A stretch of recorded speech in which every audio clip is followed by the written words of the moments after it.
ಇದೆ. ಅದನ್ನು ಸುಧಾರಣೆ ಮಾಡಬೇಕು. ಏನೇನು ಸಲಹೆಗಳನ್ನು ಕೊಡಬೇಕು ಅದನ್ನು ಅದಕ್ಕೋಸ್ಕರ ನಾನು ಕೇಳಿದ್ದು ಅರ್ಧ ದಿವಸ ಚರ್ಚೆ, ಎಲ್ಲರೂ ಕೂಡ ಭಾಗವಹಿಸಬೇಕು, ಇದು ಭಾಳ ಇಂಪಾರ್ಟೆಂಟ್ ಅಂತ. ಮ್ಯಾಕ್ಸಿಮಮ್ 15 ನಿಮಿಷದಲ್ಲಿ ಮುಗಿಸ್ತೀನಿ ನಾನು. ಮನೆ ಉಪಾಧ್ಯಕ್ಷರೇ, ಒಂದು ರಾಜ್ಯ ಅಥವಾ ದೇಶದ ಅಭಿವೃದ್ಧಿನ ಅಳೆಯೋದಕ್ಕೆ GDP ಎಲ್ಲನೂ ಕೂಡ ಇದೆ. ಜೊತೆಗೆ ಒಂದು HDI ಅಂತ ಇದೆ, ಹ್ಯೂಮನ್ ಡೆವಲಪ್ಮೆಂಟ್ ಇಂಡೆಕ್ಸ್ ಅಂತ. ಹ್ಯೂಮನ್ ಡೆವಲಪ್ಮೆಂಟ್ ಇಂಡೆಕ್ಸ್ ಇದು ಒಂದು ವರ್ಲ್ಡ್ ಫಿನಾಮಿನಾ. ಈ ಜಾಗತಿಕ ಸೂಚಕದ ಮೂಲಕನೇ ಒಂದು ರಾಷ್ಟ್ರದ ಮತ್ತು ರಾಜ್ಯದ ಅಭಿವೃದ್ಧಿನ ಅಳೆಯಲಾಗುತ್ತೆ.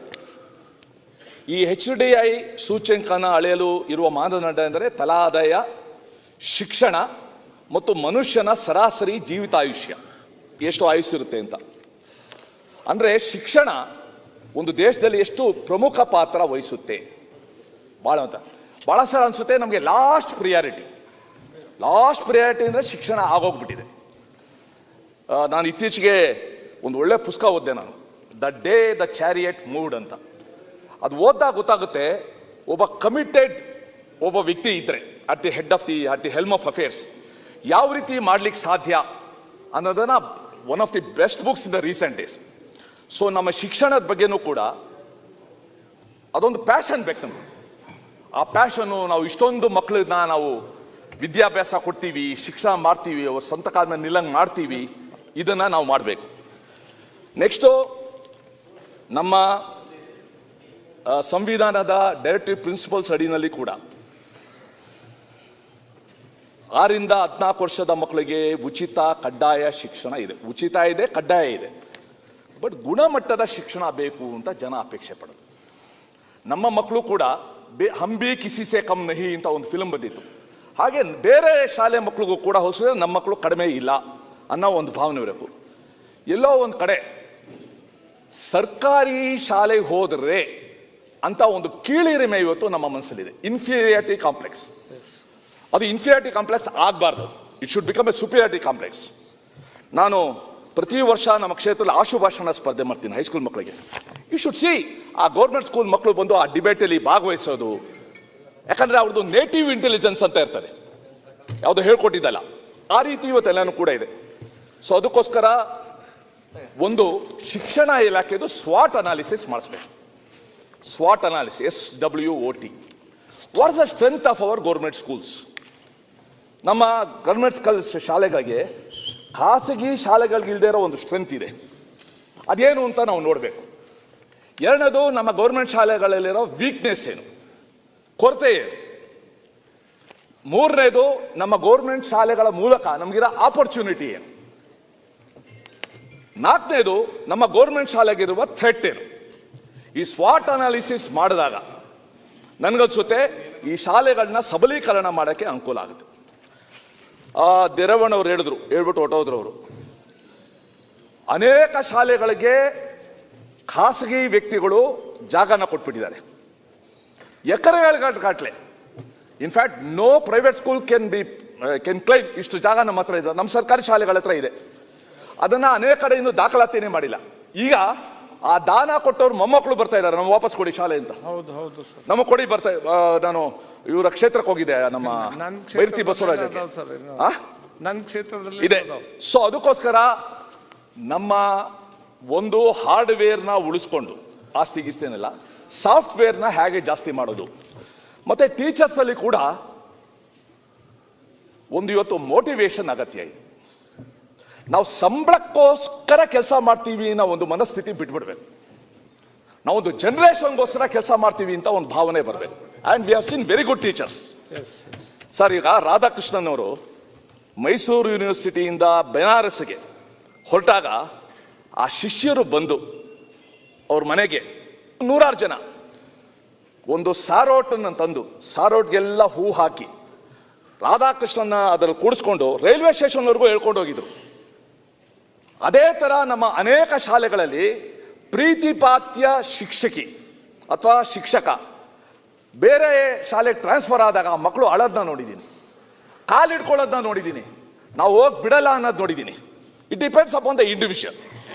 ನಾವು ಶಿಕ್ಷಕರಿಗೆ ಮೋಟಿವೇಟ್ ಮಾಡಿ, ಈ ಸರ್ಕಾರಿ ಶಾಲೆಗಳು ಇಲ್ಲದೇ ಇದ್ರೆ ಯಾವ ರೀತಿ ಶಿಕ್ಷಣ ವಂಚನೆ ಆಗುತ್ತೆ, ಸಾಲ್ಗಾರ ಆಗ್ತಾರೆ. ನೀವು it is your duty bound and due to make it ಒಂದು ಒಳ್ಳೆ ಪರಿಣಾಮಕಾರಿಯಾದ ಒಂದು ಶಾಲೆ ಮಾಡೋದು ಅಗತ್ಯ ಅಂತ ನಾವು ಮಾಡಬೇಕಾಗಿದೆ. ಇನ್ನೊಂದು ಕೊನೆಗೆ ಥ್ರೆಟ್ ಇದೆ, ಸರ್ಕಾರಿ ಶಾಲೆಗಳಿಗೆ ಅದರದೇ ಆದ ಥ್ರೆಟ್ ಇದೆ. ಯಾಕಂದರೆ ಇವತ್ತು ಗೊತ್ತಿಲ್ಲದೇನೋ ಗೊತ್ತಿದ್ದೋ ಅಲ್ಲಿಗಳಿತಾ ಇಲ್ಲ. ಖಾಸಗಿ ಶಾಲೆಗಳ ಪಾತ್ರ ದೊಡ್ಡದಾಗಿದೆ, ಕಾಂಟ್ರಿಬ್ಯೂಷನ್ ಕೊಡ್ತಾ ಇದ್ದಾರೆ, ಒಳ್ಳೆ ಎಜುಕೇಷನ್ ಕೊಡ್ತಾ ಇದ್ದಾರೆ. ಆದರೆ ನಮ್ಮದು ಸಾಫ್ಟ್ ಕಾರ್ನರ್ ಜಾಸ್ತಿ ಆಗ್ಬಿಟ್ಟಿದೆ ಖಾಸಗಿ ಶಾಲೆಗಳಿಗೆ. ಗೌರ್ಮೆಂಟ್ ಸ್ಕೂಲ್ ಇರುತ್ತೆ, ಪಕ್ಕದಲ್ಲೇ ಖಾಸಗಿ ಶಾಲೆ ಕೊಡ್ತೀವಿ. ಅಲ್ಲಿಂದ 100 ಮೀಟ್ರ್ ಆಚೆ ಸರ್ಕಾರಿ ಶಾಲೆ ಕೊಡ್ತೀವಿ. ಅಲ್ಲಿಂದ ನೋಡ್ಬಿಟ್ಟು ಈ ಹುಡುಗ ಆ ಹುಡುಗ ಆ ಸ್ಕೂಲ್ಗೆ ಹೋಗ್ತಾನೆ, ನಾನು ಆ ಸ್ಕೂಲ್ಗೆ ಹೋಗ್ತೀನಿ ಅಂತ ಹಠ ಹಿಡಿಯೋಕ್ಕೆ ಶುರು ಮಾಡ್ತಾನೆ. ಸೊ ಅದಕ್ಕೋಸ್ಕರ ಈ ಲೈಸೆನ್ಸಿಂಗ್ ಪಾಲಿಸಿ ಅಥವಾ ಪರ್ಮಿಷನ್ ಕೊಡೋದ್ರ ಬಗ್ಗೆ ಐ ಥಿಂಕ್ ಸರ್ಕಾರ ಇಟ್ ಶುಡ್ ರಿವಿಸಿಟ್. ನಾನು ಆಗಲೇ ಹೇಳ್ದಂಗೆ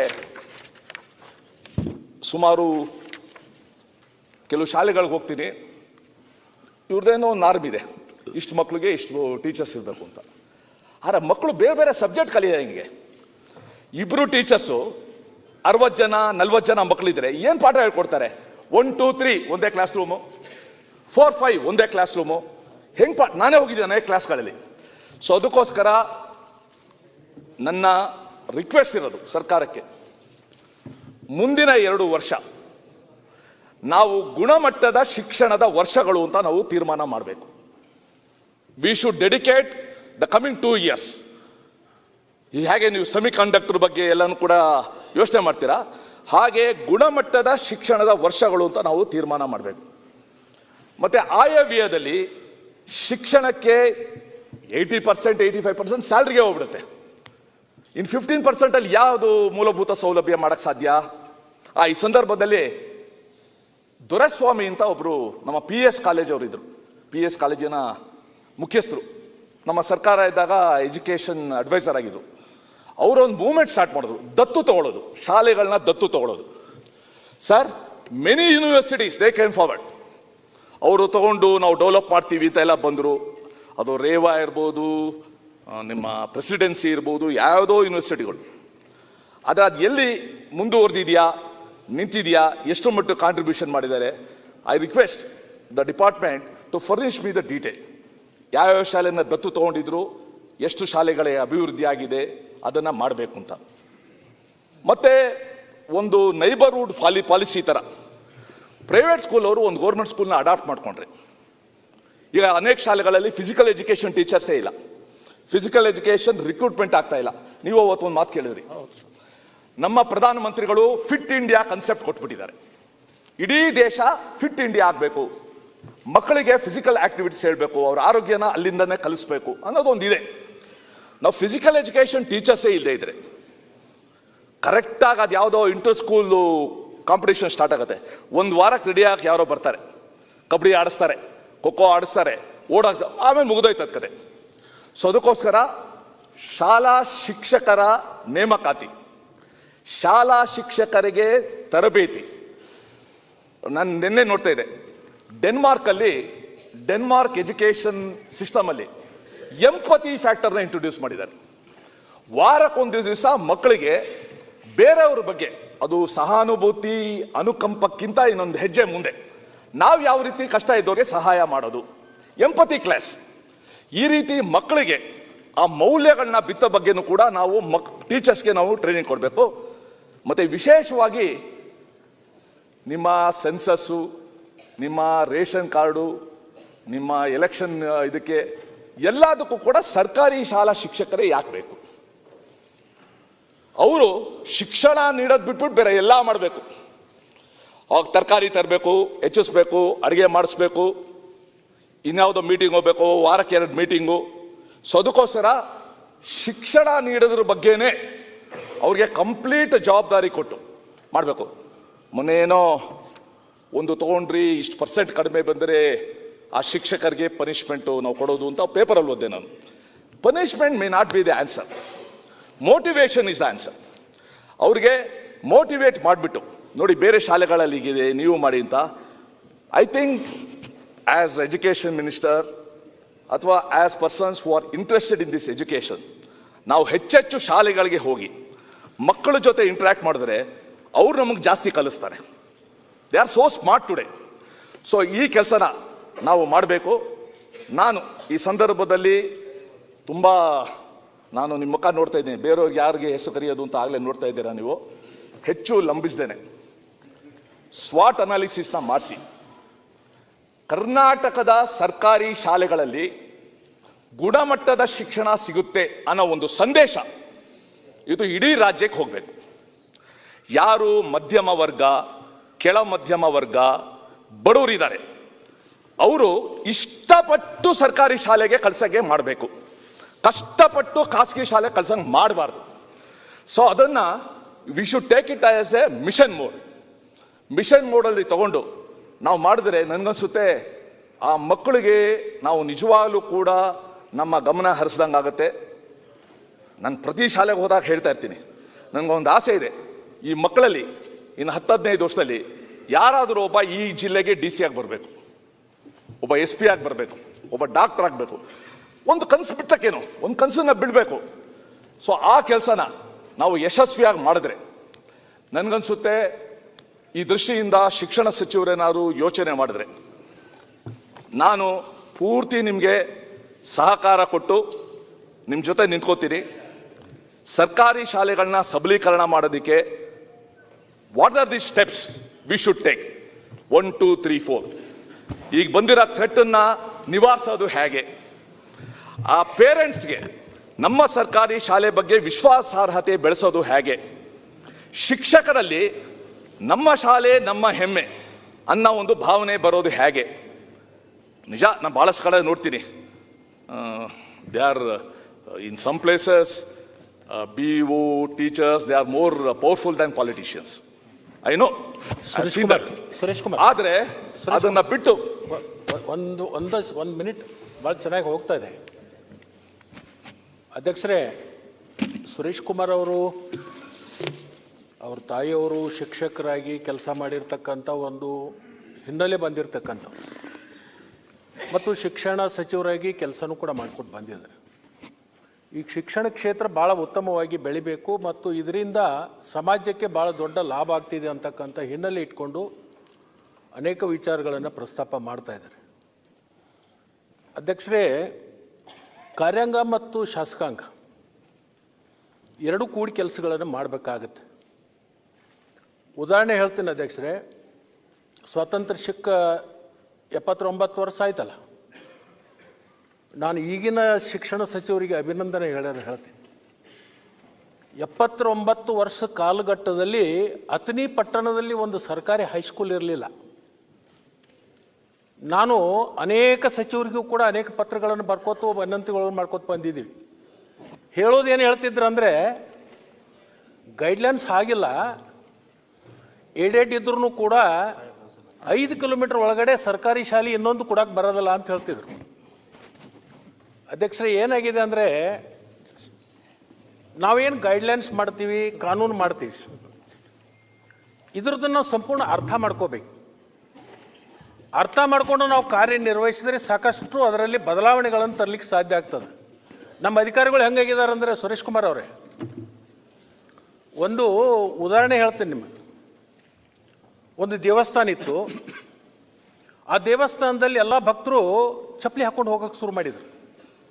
ಆ ದೇವಸ್ಥಾನ ಕಮಿಟಿ ಅವರು ಒಂದು ಸಲ ನಿರ್ಣಯ ಮಾಡಿದರು, ಯಾರು ದೇವಸ್ಥಾನಕ್ಕೆ ಬರ್ತಾರೆ ತನ್ನ ಪಾದರಕ್ಷೆಗಳನ್ನು ಹೊರಗಡೆ ಬಿಡಬೇಕು, ಇದು ಕಟ್ಟುನಿಟ್ಟಿನಾಗಿ ಪಾಲನೆ ಆಗಬೇಕು ಅಂತ ಹೇಳಿ ಒಬ್ಬ ವಾಚ್ಮನ್ ನೇಮಿಸ್ತಾರೆ. ವಾಚ್ಮನ್ ನೇಮಿಸಿದ ಮೇಲೆ ಆ ವಾಚ್ಮನ್ ಪ್ರತಿ ದಿವಸ ನಿಲ್ತಾನೆ, ಯಾರು ಬರ್ತಿರ್ತಾರಲ್ಲ, ನಿಲ್ಲು, ಅಲ್ಲಿ ಚಪ್ಪಲಿ ಕಳಿ ಒಳಗು, ಬಂದವ್ರಿಗೆಲ್ಲ ನಿಲ್ಲು, ಚಪ್ಪಲಿ ಕಳಿ ಒಳಗು, ಹಿಂಗೆ ಹೇಳ್ತಾ ಹೇಳ್ತಾ ಒಬ್ಬ ನಿಮ್ಮಂಥ ಭಾಳ ದೈವಿ ಭಕ್ತ ಮಣಿಯಲ್ಲೇನೆ ಚಪ್ಪಲಿ ಬಿಟ್ಟು ಬಂದ್ಬಿಟ್ಟ. ಬಂದ ಒಳಗೆ ಹೊಂಟಿದ್ದ, ನಿಲ್ಲಂದು, ಚಪ್ಪಲಿ ಅಂದ, ಮನ್ಯಾಗದ ಹಾಕೊಂಬರ್ಬೋದು, ಯಾಕೆ ಅಂದ, ಇಲ್ಲಿ ಬಿಡು, ಒಳಗೋಗು, ಕಾನೂನು ಹಂಗಿದೆ ಅಂದ. ನಮ್ಮಲ್ಲಿ ಏನಾಗಿದೆ ಅಂದರೆ, ಒಂದು ಸಣ್ಣ ಇನ್ನೊಂದು ಎಕ್ಸಾಂಪಲ್ ಹೇಳ್ತೇನೆ ನಿಮಗೆ. ನಮ್ಮ ಊರ ಪಕ್ಕದಲ್ಲಿ ಒಂದು ಮಗಳು ಈ ರೂರಲ್ಗೊಂದು ಸಪ್ರೇಟ್ ಕೋಟಾ ಇದೆಯಲ್ಲ, ಗ್ರಾಮೀಣ ಪ್ರದೇಶದಲ್ಲಿ ಶಾಲೆ ಕಲ್ತವ್ರಿಗೆ ನೌಕರಿ ಕೊಡ್ತಕ್ಕಂಥದ್ದು. ಆ ಹೆಣ್ಮಗುಗೆ ತನ್ನ ಊರಲ್ಲಿ ಶಾಲೆ ಇರಲಿಲ್ಲ, ಅಥಣಿಗೆ ಬರ್ತಾಳೆ. ಅಥಣಿಗೆ ಬಂದು ಕೇಳಿದ ಒಂದು ಸೊಸೈಟಿ ಒಳಗೆ ಒಂದು ಅಡ್ಮಿಷನ್ ಮಾಡ್ತಾಳೆ. ಅಡ್ಮಿಷನ್ ಮಾಡಿ ನಂತರ ಒಂದೇ ತಿಂಗಳದಾಗ ಅವ್ರ ಊರೊಳಗೆ ಶಾಲೆ ಶುರು ಆಗತ್ತೆ ಶಿವನಪೇಟೆ. ಅಲ್ಲಿಂದ ಮತ್ತೆ ವಾಪಸ್ ತೆಗೆದು ಬರೀ ಒಂದು ತಿಂಗಳು ಅಲ್ಲಿಂದ ಏನು ಹೆಸರು ಹೆಚ್ಕೊಂಡು ದಾಖಲು ಮಾಡ್ಕೊಂಡು ಕಲಿಯಾಕತ್ತಲ್ಲ ಅದನ್ನ ಕಿತ್ಕೊಂಡು ತಿರುಗಿ ತನ್ನ ಸರ್ಕಾರಿ ಶಾಲೆ ಹೋಗ್ತಾರೆ. ಆಕೆಗೆ ಪಾಪ ಮಣ್ಣು ನೌಕರಿ ಸಿಕ್ಕಿದೆ ಅವ್ರ ಊರಲ್ದೊಳಗೆ. ಇವ್ರ ಅಧಿಕಾರಿಗಳು ಏನು ಹೇಳ್ತಾ ಇದ್ದಾರೆ ಅಂತೇಳಿ ಒಂದು ತಿಂಗಳಲ್ಲಿ ಸರ್ಕಾರಿ ಅತನಿ ಪಟ್ಟಣದಾಗ ಕಲ್ತಿಯಲ್ಲ ಅಂತ ಕೇಳ್ತಾರೆ. ಅಂದರೆ ಇಂಥವು ಅರ್ಥ ಮಾಡ್ಕೊಳ್ಳದೆ ಇರ್ತಕ್ಕಂಥದ್ದು ಅನೇಕ ಘಟನೆಗಳದಾವೆ. ನೀವು ಸಾಕಷ್ಟು ಅನುಭವಿಗಳಿದ್ದೀರಿ, ಅದರ ಬಗ್ಗೆ ಶಿಕ್ಷಣ ಕ್ಷೇತ್ರದೊಳಗೆ ಸಾಕಷ್ಟು ಕೆಲಸನೂ ಮಾಡಿದಿರಿ. ಬಟ್ ಇಂಥದ್ರ ಬಗ್ಗೆನೂ ಸ್ವಲ್ಪ ಅಧಿಕಾರಿಗಳಿಗೆ ಅರಿವು ಬರೋ ನಿಟ್ಟಿನಲ್ಲಿನೂ ಒಂದು ಸ್ವಲ್ಪ ಹೇಳ್ರಿ. ಸನ್ಮಾನ್ಯ ಸಭಾಧ್ಯಕ್ಷರೇ, ನಾನು ಶಿಕ್ಷಣ ಸಚಿವರಾದ ಮಧು ಬಂಗಾರಪುರದಲ್ಲಿ ಒಂದು ಮನವಿ ಮಾಡ್ಕೊಳ್ತೀನಿ. It's the need of the hour. ಬೇರೆ ಬೇರೆ ರಾಜ್ಯಗಳ ಬೆಸ್ಟ್ ಪ್ರಾಕ್ಟೀಸಸ್ ಇನ್ ಗೌರ್ಮೆಂಟ್ ಸ್ಕೂಲ್ಸ್ನ ನಾವು ಅಡಾಪ್ಟ್ ಮಾಡ್ಕೊಳ್ಬೇಕು. ಎಜುಕೇಷನ್ ಮಿನಿಸ್ಟರ್ ಆಗಿದ್ದಾಗ ನಿಮ್ಗೆ ಗೊತ್ತಿರ್ಬೋದು, ಭಾಳ ಜನ ಮಕ್ಕಳು ನೀರೇ ಕುಡಿಯೋದಿಲ್ಲ. ಈ ಡಿಹೈಡ್ರೇಷನ್ ಅನ್ನೋದು ಸಾಮಾನ್ಯವಾದ ಸಂಗತಿ ಆಗ್ಬಿಟ್ಟಿದೆ. ಅದಕ್ಕೆ ಕೇರಳದಲ್ಲಿ ವಾಟರ್ ಬೆಲ್ ಅಂತ ಒಂದು ಶುರು ಮಾಡೋದು. ಕೇರಳ ಸ್ಕೂಲ್ಸಲ್ಲಿ ಪ್ರತಿ 2 ಗಂಟೆಗೆ ಒಂದು ಬೆಲ್ ಹೊಡಿತಾರೆ. ಮಕ್ಕಳು ನೀರು ಕುಡಿಬೇಕು, ನಿರ್ಜಲೀಕರಣ ಆಗಬಾರ್ದು. We introduce that. ಅದು ಇವಾಗ ಚಾಲನೆಯಲ್ಲಿದೆಯಾ ಒಂದ್ಸಲ ನೋಡಿ. ಮತ್ತೆ ಕೇರಳದಲ್ಲಿ ಇನ್ನೊಂದು ಮಾಡಿದ್ದಾರೆ, ಲಾಸ್ಟ್ ಬೆಂಚ್ ಸ್ಟೂಡೆಂಟ್ ಇರಬಾರ್ದು ಅಂದ್ಬಿಟ್ಟು ಯು ಟೈಪು. ನಮ್ಮ ರಾಜ್ಯದಲ್ಲೂ ಕೂಡ ಭಾಳಷ್ಟು ಕಡೆ ಇದೆ. ಈ ರೀತಿ ಒಂದಷ್ಟು ಬೆಸ್ಟ್ ಪ್ರಾಕ್ಟೀಸಸ್ನ ತಂದು ನಮ್ಮ ರಾಜ್ಯದಲ್ಲಿ ಈ ಸರ್ಕಾರಿ ಶಾಲೆಗಳಿಗೆ ನಾವು ಮಾಡಬೇಕು. ಜೊತೆಗೆ ಎಲ್ಲರೂ ಕೂಡ ಹೇಳ್ತಾ ಇರ್ತಾರೆ, ಈ ನೇಮಕಾತಿ ಪ್ರೊಸೆಸ್ನ ಬೇಗ ಮಾಡಬೇಕು ನಾವು. ಮತ್ತು ಸರ್, ಈ ಅತಿಥಿ ಶಿಕ್ಷಕರು ಅಂತ ಒಂದು ಕನ್ಸೆಪ್ಟ್ ಇದೆ ನಮ್ಮ ಹತ್ರ. If I am right, there are over 73,000 ಅತಿಥಿ ಶಿಕ್ಷಕರು, ನಿಯರ್ಲಿ 70,000 ಹೈಸ್ಕೂಲ್ ಇದು ಪುಟ್ಟಗೆದ. ನಮ್ಮಲ್ಲಿ ಅತಿಥಿ ದೇವೋ ಭವ ಅಂತೀವಿ. ಆ ಅತಿಥಿ ಶಿಕ್ಷಕರನ್ನ ನೋಡ್ಕೊಳ್ಳೋ ಸ್ಥಿತಿ, ಅವ್ರಿಗೆ ಸಂಬಳ ಯಾವ ಬರುತ್ತೆ, ಎಷ್ಟು ಬರುತ್ತೆ ಅಂತ ಗೊತ್ತಿಲ್ಲ. And there are trained also. ಈ ನಲಿ ಕಲಿಗೆ ನೀವು ಅತಿಥಿ ಶಿಕ್ಷಕರನ್ನ ಕಳಿಸಿದ್ರೆ ಆ ನಲಿ ಕಲಿನಲ್ಲಿ ಏನು ಟ್ರೈನಿಂಗ್ ತೊಗೊಂಡಿರ್ತಾರೆ ಅವರು. ಸೊ ಈ ದೃಷ್ಟಿಯಿಂದ ನೇಮಕಾತಿ ಬಗ್ಗೆ ನೀವು ಒಂದು ಶುರು ಮಾಡಬೇಕು. ಮತ್ತು ನಮ್ಗೆ ಇನ್ನೂ ಕೂಡ NEP ಮತ್ತು SCP ನಡುವೆ ಏನು ವ್ಯತ್ಯಾಸ ಇದೆ, SCPದು ನಮಗೆಲ್ಲ ಒಂದು ಕೊಟ್ಟಿದ್ದಿದ್ರೆ ಮಾತಾಡೋಕ್ಕೆ ಅನುಕೂಲ ಆಗ್ತಾಯಿತ್ತು. ಒಂದೇನೋ ಒಂದು ಶಾಲೆಗಳಲ್ಲಿ ಒಂದು ನಿರ್ದಿಷ್ಟವಾಗಿ ನಮ್ಮ ಎಜುಕೇಷನ್ ಪಾಲಿಸಿ ಏನು ಅನ್ನೋದು ಒಂದೇ ನಮಗೆ ಗೊತ್ತಾಗಬೇಕು. ನಾನು ಆಗಲೇ ಹೇಳ್ದಂಗೆ 2016 2016 ಸರ್ಕಾರಿ ಶಾಲೆಗಳಲ್ಲಿ ಗುಣಾತ್ಮಕ ಶಿಕ್ಷಣಕ್ಕೆ ಸಂಬಂಧಿಸಿದಂತೆ, ಸರ್ ಪಟ್ಟಣ್ಣವರೇ ಹೇಳ, ಸರ್ಕಾರಿ ಶಾಲೆಗಳಲ್ಲಿ ಗುಣಾತ್ಮಕ ಶಿಕ್ಷಣಕ್ಕೆ ಸಂಬಂಧಿಸಿದಂತೆ ಉತ್ತಮ ಕಲಿಕಾ ವಾತಾವರಣವನ್ನು ಸೃಷ್ಟಿಸಿ ಶಾಲೆಗಳಲ್ಲಿ ಕಲಿಕೆಯನ್ನು ಕೇಂದ್ರ ಬಿಂದುವನ್ನಾಗಿಸಲು ಸಾಧ್ಯವಾಗಬಹುದಾದ ರೀತಿಯಲ್ಲಿ ಶಿಕ್ಷಣ ವ್ಯವಸ್ಥೆಯನ್ನು ಪುನರ್ರಚಿಸುವುದು ಇಂದಿನ ತುರ್ತು ಅಗತ್ಯ. ದಿನದಿಂದ ಸರ್ಕಾರಿ ಶಾಲೆಗಳ ಸಬಲೀಕರಣ ಸಮಿತಿಯೊಂದನ್ನು ರಚಿಸಿತ್ತು. ಆ ಸಮಿತಿ ಒಂದು ವರದಿ ಕೊಟ್ಟರು, ಸುಮಾರು 25 ಶಿಫಾರಸುಗಳನ್ನ ಕೊಟ್ಟರು. ಅದರಲ್ಲಿ ಕೇವಲ ಕೆಲವು ಶಿಫಾರಸು ಹೇಳ್ತೀವಿ.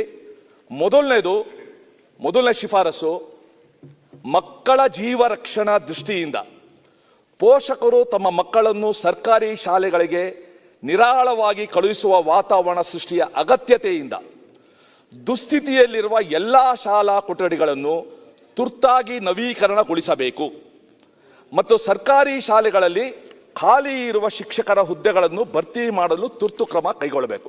ಇದು ಮುಖ್ಯಮಂತ್ರಿಗಳೇ ರಚಿಸಿದ ಸಮಿತಿ ಕೊಟ್ಟಿರೋ ಶಿಫಾರಸು. ಎರಡನೇದು, ಸರ್ಕಾರಿ ಕಿರಿಯ ಹಿರಿಯ ಪ್ರಾಥಮಿಕ ಶಾಲೆಗಳಲ್ಲಿ ಪೂರ್ವ ಪ್ರಾಥಮಿಕ ತರಗತಿಗಳನ್ನು ತಕ್ಷಣ ಪ್ರಾರಂಭಿಸಬೇಕು. LKG UKG ಕ್ಯಾಚ್ಮೆಂಟ್ ಏರಿಯಾ ಆಗುತ್ತದೆ. ಮೂರನೇದು, ಸರ್ಕಾರಿ ಶಾಲೆಗಳಲ್ಲಿ ಶಿಕ್ಷಕರನ್ನು ಪ್ರಧಾನವಾಗಿ ಕಲಿಕೆಗೆ ಮಾತ್ರ ತೊಡಗಿಸಿಕೊಂಡು ಎಲ್ಲ ರೀತಿಯ ಕಲಿಕೇತರ ಕೆಲಸಗಳಿಂದ ಅವರನ್ನು ಸಂಪೂರ್ಣ ಮುಕ್ತಗೊಳಿಸಬೇಕು. ನಾಲ್ಕನೇದು, ಸರ್ಕಾರಿ ಶಾಲೆಗಳ ಗುಣಮಟ್ಟ ಸುಧಾರಿಸಲು ಪ್ರತಿ ಶಾಲೆಗೂ ಕನಿಷ್ಠ ಪ್ರತಿ ತರಗತಿಗೆ ಒಬ್ಬ ಶಿಕ್ಷಕ, ಪ್ರತಿ ವಿಷಯಕ್ಕೊಬ್ಬ ಶಿಕ್ಷಕ ನೇಮಕಾತಿಯ ಅಗತ್ಯವಿದೆ. ಮಕ್ಕಳ ಶಿಕ್ಷಕರ ಆದರ್ಶ ಅನುಪಾತ ಮುಟ್ಟುವವರೆಗೆ ಕನಿಷ್ಠ ವಿಷಯವಾರು ಬೋಧನೆಯ ಪ್ರಮಾಣದ ಅನುಪಾತವನ್ನೂ ಗಮನಿಸಿ ಶಿಕ್ಷಕರನ್ನು ಒದಗಿಸಬೇಕು. 5. ಶಿಕ್ಷಕರು ಸಕ್ರಿಯವಾಗಿ ಕಲಿಕಾ ಪ್ರಕ್ರಿಯೆಯಲ್ಲಿ ತೊಡಗಿಸಿಕೊಂಡು ತಮ್ಮ ವೃತ್ತಿ ನೈಪುಣ್ಯತೆಯನ್ನು ಉನ್ನತೀಕರಿಸಿಕೊಳ್ಳಲು ಕಾಲ ಕಾಲಕ್ಕೆ ಸೂಕ್ತ ಮಾರ್ಗದರ್ಶನ, ತರಬೇತಿ, ಅನುಪಾಲನೆಗೆ ಪೂರಕವಾದ ಬೆಂಬಲ ವ್ಯವಸ್ಥೆಗಳನ್ನು ಬಲವರ್ಧನೆಗೊಳಿಸುವುದು. 6. ಶಿಕ್ಷಣದಲ್ಲಿ ICT ಮಾಹಿತಿ ಸಂವಹನ ತಂತ್ರಜ್ಞಾನ ಭಾಗವಾಗಿ ಸರ್ಕಾರಿ ಶಾಲೆಗಳಲ್ಲಿ ಹೊಸ ತಂತ್ರಜ್ಞಾನಗಳನ್ನು, ನಮ್ಮಲ್ಲಿ ಅನೇಕ ಕಡೆ ಅಟಲ್ ಟಿಂಕರಿಂಗ್ ಸೆಂಟರ್ಸ್ನ ನಾವು ಮಾಡಿದ್ದೀವಿ. ಅದು ಭಾಳ ಅನುಕೂಲನೂ ಆಗಿದೆ. ಆ ರೀತಿ ಹೊಸ ತಂತ್ರಜ್ಞಾನಗಳನ್ನು, ಲೈಬ್ರರಿ, ಬುಕ್ ಇತ್ಯಾದಿ ಕಾಲೋಚಿತ ತಂತ್ರಜ್ಞಾನ ಅಳವಡಿಕೆ ಮತ್ತು ತಾಂತ್ರಿಕ ವಿಧಾನಗಳನ್ನು ಅಳವಡಿಸಿಕೊಳ್ಳುವುದು. ಶಿಫಾರಸು 7. ಇಂಗ್ಲಿಷ್ ತರಬೇತಿ ಪಡೆದ ಶಿಕ್ಷಕರಿಂದ ಸರ್ಕಾರಿ ಶಾಲೆಗಳಲ್ಲಿ 1ನೇ ತರಗತಿಯಿಂದಲೇ ಇಂಗ್ಲಿಷ್ ಅನ್ನು ಒಂದು ಭಾಷೆಯಾಗಿ ಪರಿಣಾಮಕಾರಿಯಾಗಿ ಕಲಿಸಬೇಕು, ಸ್ಪೋಕನ್ ಇಂಗ್ಲಿಷ್. 8. ಸರ್ಕಾರಿ ಶಾಲೆಗಳಲ್ಲಿ ಶಾಲಾಭಿವೃದ್ಧಿ ಮೇಲುಸ್ತುವಾರಿ ಸಮಿತಿಗಳನ್ನು ಬಲಪಡಿಸಿ ಸರ್ಕಾರಿ ಹಾಗೂ ಸರ್ಕಾರಿ ಅನುದಾನಿತ ಶಾಲೆಗಳನ್ನು ನೆರೆಹೊರೆಯ ಸಮಾನ ಶಾಲೆಗಳನ್ನಾಗಿ ಪರಿವರ್ತಿಸಲು ತುರ್ತು ಕ್ರಮ ವಹಿಸುವುದು. ಸರ್, ನಮ್ಮ ಅರ್ಜಿ ಸಮಿತಿ ಸದಸ್ಯ ನಾನು. ನಿಮ್ಮ ಸುಳ್ಯ ಕ್ಷೇತ್ರದಿಂದ SDMC ಅವರು ಒಂದು ಲೆಟರ್ ಬರೆದು, ನಮ್ಮ ಮಕ್ಕಳು ಶಾಲೆ ಹೋಗೋದು ಎಷ್ಟು ಕಷ್ಟ ಆಗ್ತಾ ಇದೆ ಅಂತ ವಿವರಿಸಿದ್ರು. ನಾನು ಹೋದರೆ ದೊಡ್ಡ ಹೊಳೆ, ಆ ಹೊಳೆ ತುಂಬಿಟ್ರೆ ಮಕ್ಕಳು ಶಾಲೆಗೆ ಹೋಗೋಕ್ಕಾಗೋದಿಲ್ಲ. ಪಕ್ಕದಲ್ಲಿ ಒಂದು ರೈಲ್ವೆ ಟ್ರ್ಯಾಕು, ಆ ರೈಲ್ವೆ ಟ್ರ್ಯಾಕು ಕರ್ರವಾಗಿ ಬರ್ತದೆ. ರೈಲ್ವೆ ಟ್ರ್ಯಾಕಲ್ಲೇ ಮಕ್ಕಳು ಹೋಗಬೇಕು, ಬರಬೇಕು. ಆ ಕುಟುಂಬದವರು ಕೂಡ ರೇಷನ್ನು, ನಿಮ್ಮ ಗ್ಯಾಸ್ ಸಿಲಿಂಡ್ರು ಎಲ್ಲ ಅದರಲ್ಲೇ ತೊಗೊಂಡೋಗ್ಬೇಕು. ಎಲೆಕ್ಟ್ರಿಕ್ ಇಂಜಿನ್ ಬಂದರೆ ಶಬ್ದನೇ ಗೊತ್ತಾಗಲ್ಲ, ಬಿದ್ದರೆ 60 ಅಡಿ ಬೀಳಬೇಕು. ನಾನು ಹೋಗಿ ನೋಡಿ ಅರ್ಜಿ ಸಮಿತಿ ಮುಂದೆ ಇಟ್ಟು, ಅರ್ಜಿ ಸಮಿತಿಯಿಂದ ಅದನ್ನ ಪ್ರಸ್ತಾಪ ಮಾಡಿ, ಇವತ್ತು ನನಗೆ ಭಾಳ ಖುಷಿ ಆಗುತ್ತೆ. 65 ಲಕ್ಷ ರೂಪಾಯಿ ಖರ್ಚಿನಲ್ಲಿ ಬ್ರಿಡ್ಜನ್ನು ನಾವು ನಿರ್ಮಿಸೋಕ್ಕೆ ಅರ್ಜಿ ಸಮಿತಿ ಕಡೆಯಿಂದ ಸಾಧ್ಯ ಆಗಿದೆ. ಆ ಮಕ್ಕಳು ಇವತ್ತು ಓಡಾಡ್ತಾರೆ, ಇನ್ನೊಂದು ಉದ್ಘಾಟನೆಗೋಸ್ಕರ, ನಿಮ್ಮ ಡೇಟ್ಗೋಸ್ಕರ ಆಗ್ತದದು. ಈ ರೀತಿ ನಾವು ಕಂಡಲ್ಲಿ ಈ ಕೊರತೆಗಳನ್ನ ನಾವು ನಿರ್ಮೂಲನ ಮಾಡ್ತಾ ಹೋದರೆ ಅನೇಕ ಸಂಗತಿಗಳಾಗುತ್ತೆ. ಆಮೇಲೆ ಯಾವುದು ಬೇಡ. ಸೊ ಇಷ್ಟು ವಿಷಯದಿಂದ ಮಕ್ಕಳಿಗೆ ಸರ್ವಾಂಗೀಣ ಅಭಿವೃದ್ಧಿ ಆಗಬೇಕು.